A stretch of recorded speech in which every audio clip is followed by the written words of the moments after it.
local derby, glorious sunshine and the time to right some wrongs for the Wildcats, but a stern challenge awaits as the high-flying Giants head into town. After last weekend's near miss at the KC, Richard Agar keeps faith with the same lineup that sees Richie Mathers at fullback, on the wings Peter Fox and Ben Cockayne, in the centres Dean Collis and Vince Mellors.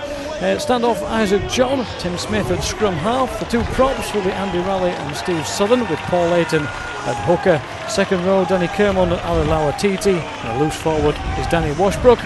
On the interchange bench for the Wildcats this afternoon, Kyle Wood, Lucas Walshaw, Paul Johnson and Ollie Wilkes.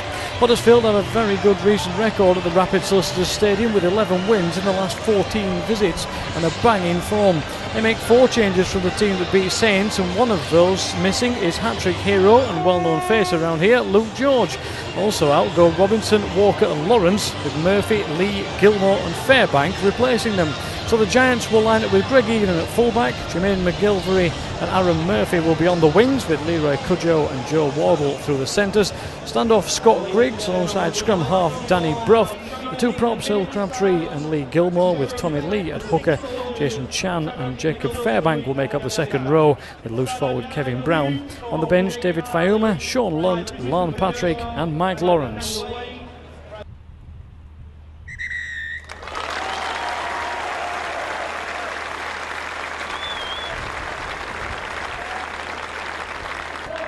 And it's a difficult task against such a strong side as the Huddersfield Giants. And Danny Brough gets us underway with a long kick forward, and the Wildcats will bring it up for the first time with Steve Southern just up outside the 10-metre mark.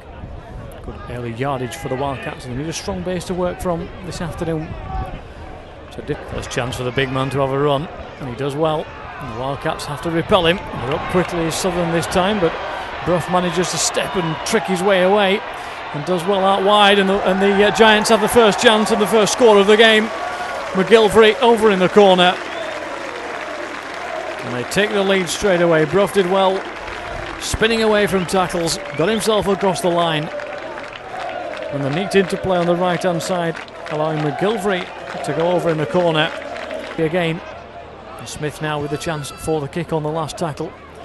That's a better one if the bounce is favourable, and it is. It turns McGilvery around and he slipped. He's got to recover quickly as Jermaine McGilvery, and he's managed to do so, but he's tackled in goal.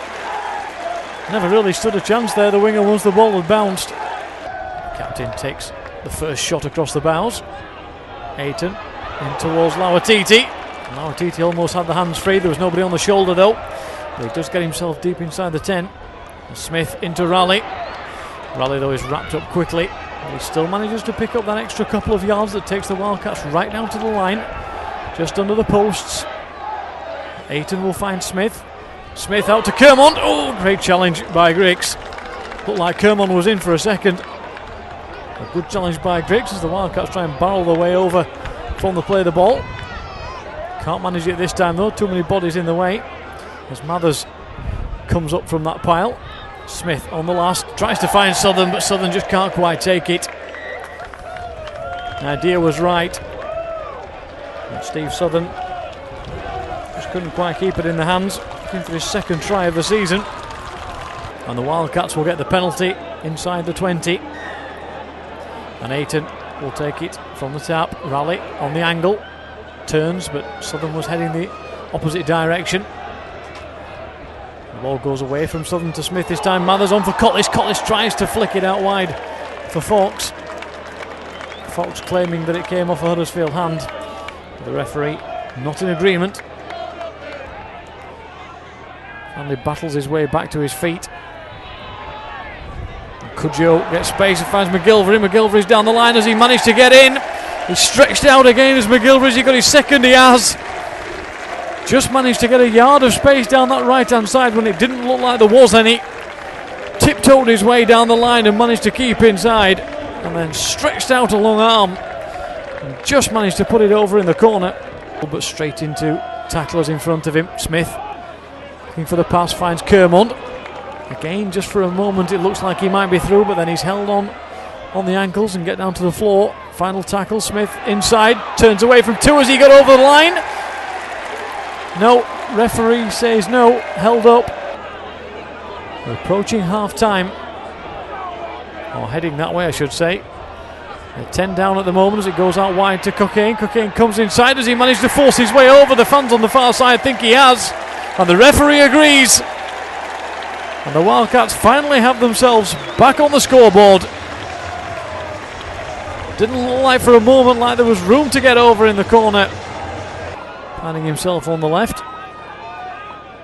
Change around from Nathan Brown, and here's a break through the centre. There's a great chance for Lauren Patrick, and Lauren Patrick will amble over the try line to give the Giants the score.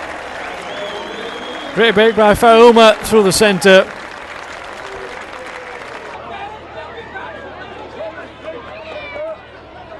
The Wildcats take the ball with Johnson. Just a few metres out. Here comes Smith. Smith on the overlap to Ayton. Ayton out wide for Cockayne, and Cockayne will score his second of the afternoon. Great pass out wide for Cockayne. There's a couple of yards of space down this left hand side. And Ben Cockayne tags on his second try of the afternoon, 4 minutes into the second half. Back to where they started, but this time on the right hand side of the field as Ayton again takes it up into the line. And some good work into the defensive line this afternoon, Paul Ayton. Here's John. John will dummy and take it himself. And he's brought to ground 5 metres short. Mathers from the play the ball behind Smith. Smith will chip it over on the angle. The Wildcats are there in numbers, but they can't take it. And in the end, Brown will bring it away. And the Giants could break on that right hand side, but Ayton's across quickly to make the tackle. Collis's face. Here comes John now, centre of the field. Johnson taking the ball in. Still no breaks for the Wildcats through the line. Smith will try something on this left hand side. Finds John. John has Cockayne out wide again for the hat trick. And Ben Cockayne will bring it round as well. Great try from Cockayne. Another excellent pass out wide. Missed out the man. Found Cockayne. Brown spreads it out wide, and the Giants get the score. Joe Wardle, I think it is, who's got the ball down over the line. Patrick held up 10 metres out. Wildcats needing to be strong in defence if they've any chance of getting themselves into this one. Brown on the dummy will go through. He's held up for a second, but then he's over the line for the try. He got himself away from the first tackle there, did Brown. And once he turned away from one, there was no stopping him. Whereas they tried to take the ball, and the referee is going to allow play to go on as Danny Brough scampers away, turns inside, has support behind him, can't find a play though in the end. Fairbank has to try and tidy it up, and it's on for Brown. It'll be another score for Joe Wardle as Brown releases him down the left hand side. Home fans want the decision after the players seemed to get in the way when Kyle Wood was trying to get to the ball. Inside the 20, John has to spin round to get the ball, but he does so successfully. Finds Washbrook on his inside. Washbrook to Mathers. As the hooter goes, can the Wildcats get over the line with Johnson? No, they can't. He's held up just short, and that will bring the contest to an end. And it's the Huddersfield Giants who take the points away from the Rapid Solicitors Stadium this afternoon.